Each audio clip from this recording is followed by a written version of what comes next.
You were there every time.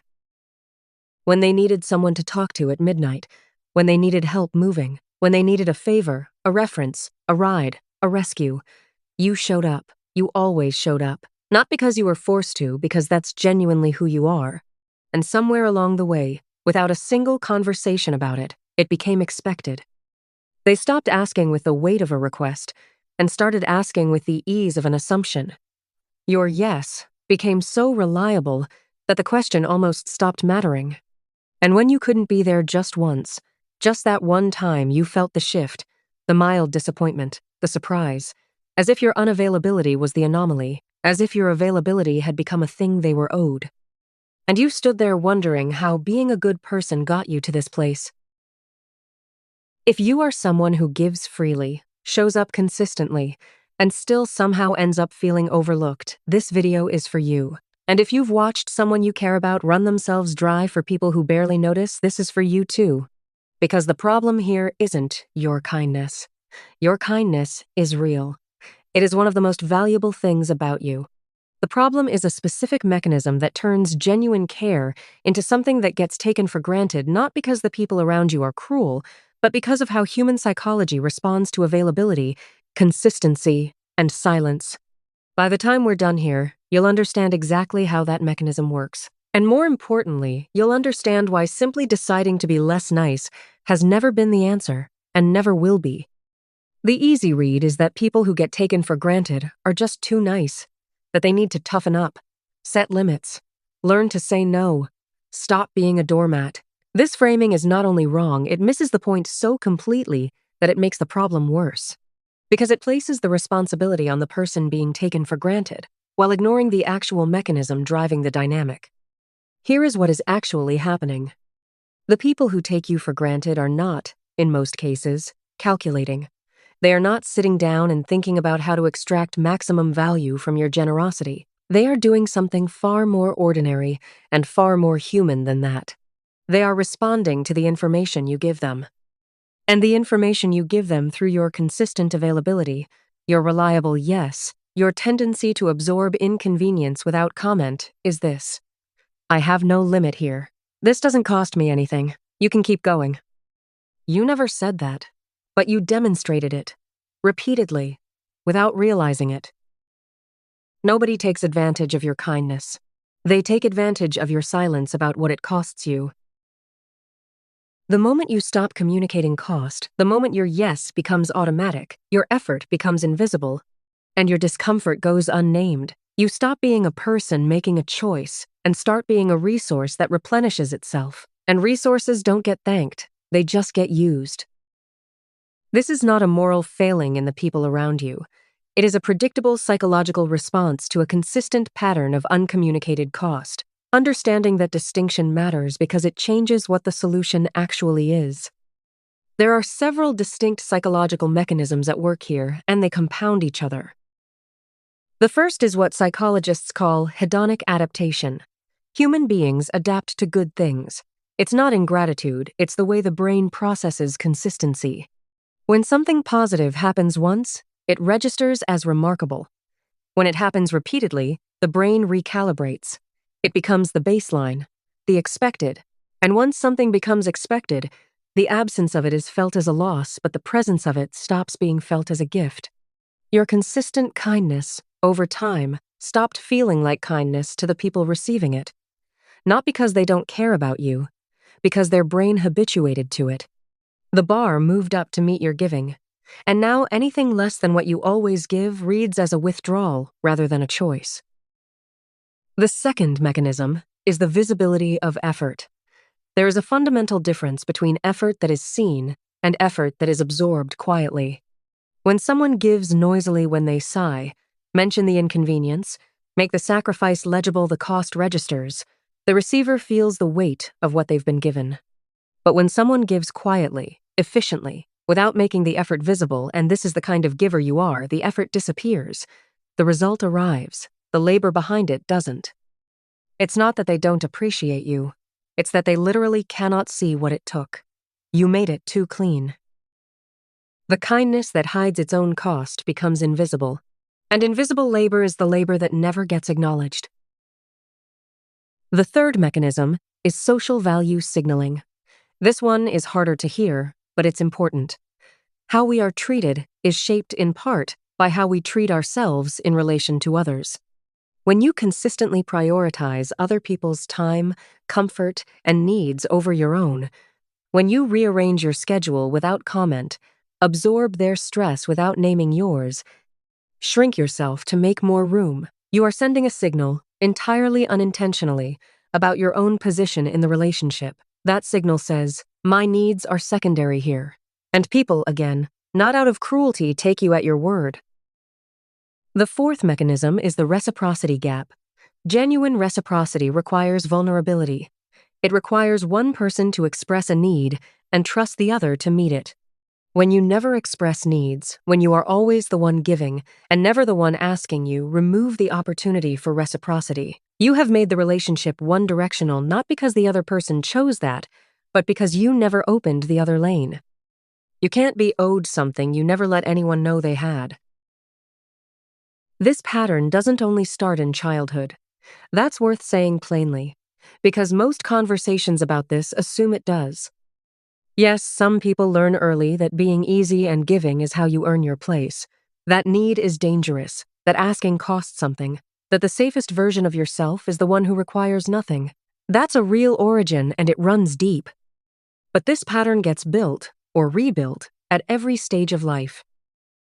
It gets built in relationships, in the partnership where your needs were consistently minimized not through cruelty, just through the slow accumulation of moments where their needs came first and yours were quietly deprioritized.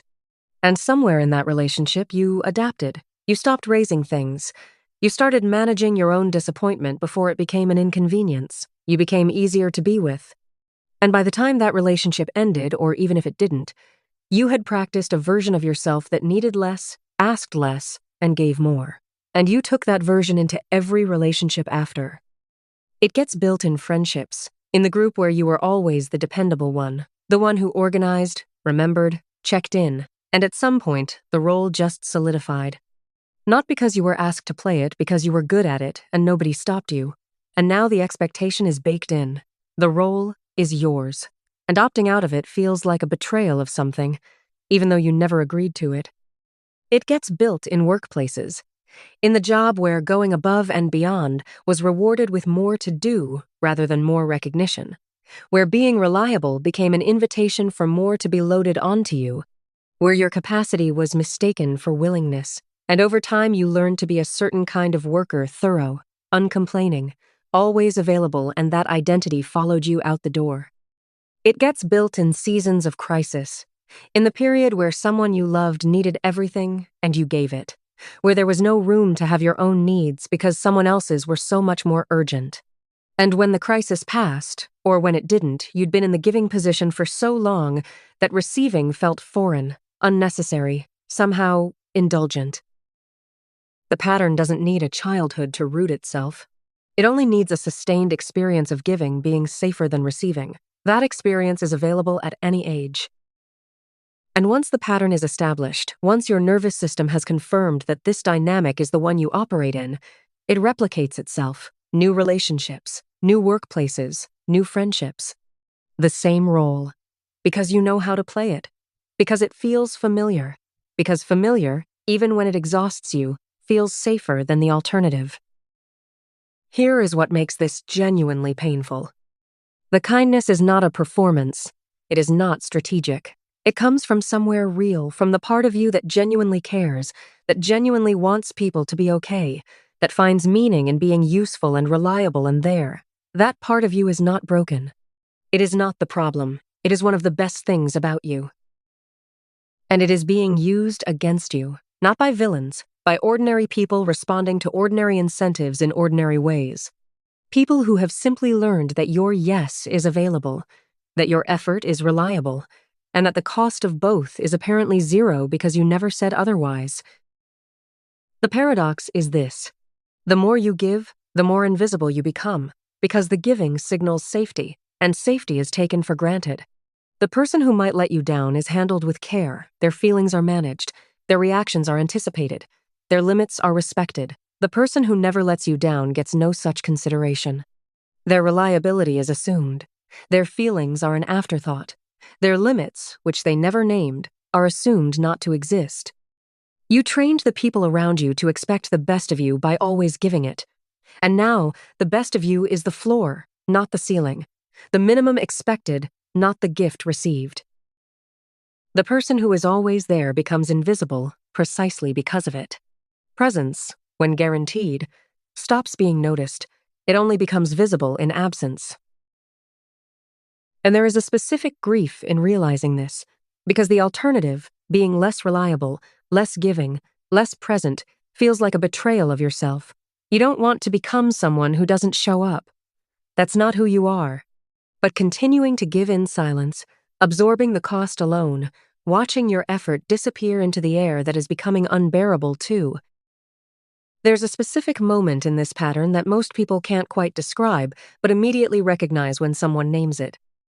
It's the moment you realize that the thing you did, the favor, the sacrifice, the late night, the rearranged plan, didn't even register.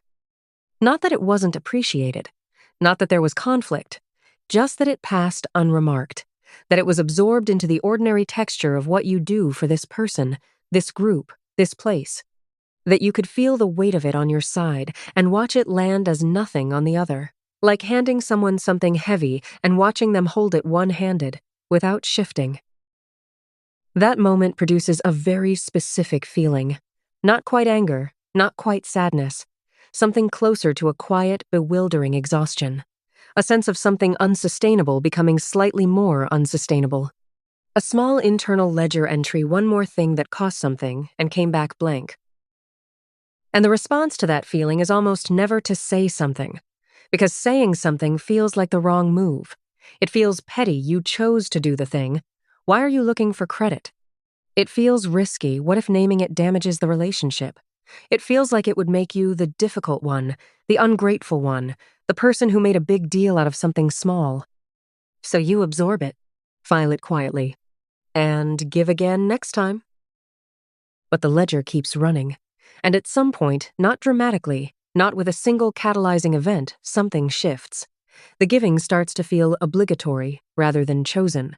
The relationships start to feel transactional in a way that makes you feel guilty for noticing. The warmth you felt towards certain people cools not because of one thing, but because of the accumulation of 100 small, unacknowledged things. And the people around you don't see it coming. Because you've been fine. You've been fine right up until the moment you weren't. And by then, the distance is already there. Resentment doesn't announce itself. It accumulates quietly, in the gap between what you gave and what was seen, until one day the gap is too wide to ignore.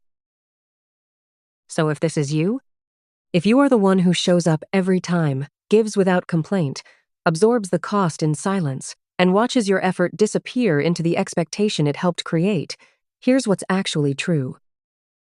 The problem was never your kindness. Your kindness is not the thing to fix. The problem is the silence around it, the absorbed cost, the invisible labor.